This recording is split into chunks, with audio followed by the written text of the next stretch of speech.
مجنوں کی محبت کا سچا واقعہ۔ ایک بار مجنوں کو کسی نے دیکھا کہ ایک کتے کے پاؤں چوم رہا ہے۔ اس نے پوچھا، اے مجنوں، تم ایسا کیوں کر رہے ہو؟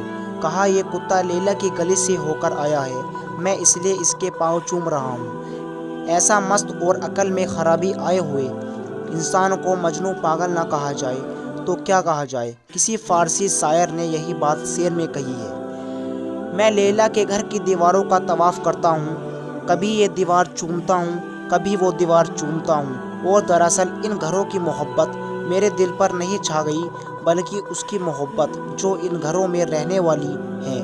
ایک دفعہ شہر کے حاکم نے سوچا کہ لیلا کو دیکھنا چاہیے کہ مجنوں اور اس کی محبت کے افسانے ہر ایک کی زبان پر ہیں۔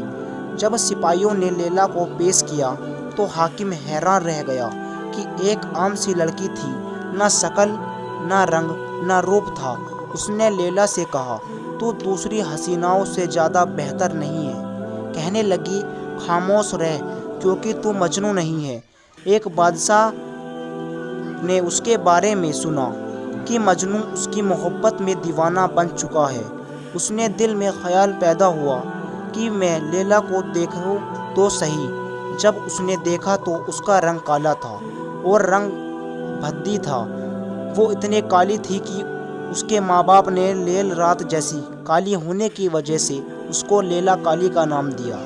لیلا کے بارے میں بادشاہ کا خیال تھا کہ وہ بڑی نازنین اور پری جیسی چہرے کی ہوگی، مگر جب اس نے اس کو دیکھا تو اس سے کہا، تو دوسری عورتوں سے زیادہ خوبصورت نہیں ہے۔ جب بادشاہ نے یہ کہا تو لیلا نے جواب میں کہا، خاموش ہو جا، تیرے پاس کی نظر نہیں، اگر تو مجنوں کی نظر ہوتی تو تجھے دنیا میں میرے جیسی خوبصورت کوئی نظر نہ آتا۔ مولانا رومی رحمۃ اللہ فرماتے ہیں کہ ایک بار اس کو کسی نے دیکھا کہ ریت کی ڈھیر پر بیٹھے ہوئے کچھ لکھ رہا تھا۔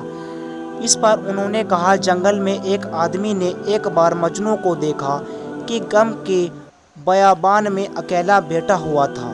ریت کو اس نے کاغذ بنایا ہوا تھا اور اپنی انگلی کو قلم اور کسی کو خط لکھ رہا تھا۔ اس نے پوچھا کہ سیدھا تو کیا لکھ رہا ہے؟ تو کس کے نام کے خط لکھ رہا ہے؟ مجنوں نے کہا کہ نام کی مشق کر رہا ہوں، اس کے نام کو لکھ کر اپنے دل کو تسلی دے رہا ہوں۔ ایک دفعہ ایک آدمی نماز پڑھ رہا تھا، لیلا کی محبت کے غرق تھا۔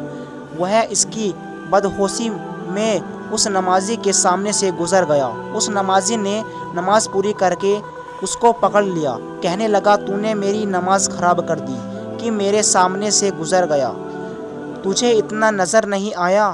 اس نے کہا کہ خدا کے بندے، میں مخلوق کی محبت میں گرفتار ہوں، مگر وہ محبت اتنی حاوی ہوئی کہ مجھے پتہ ہی نہ چلا کہ میں کسی کے سامنے سے گزر رہا ہوں، اور تو خالق کی محبت میں گرفتار ہے کہ نماز پڑھ رہا تھا، تجھے اپنے سامنے سے جانے والوں کا پتہ چل رہا تھا۔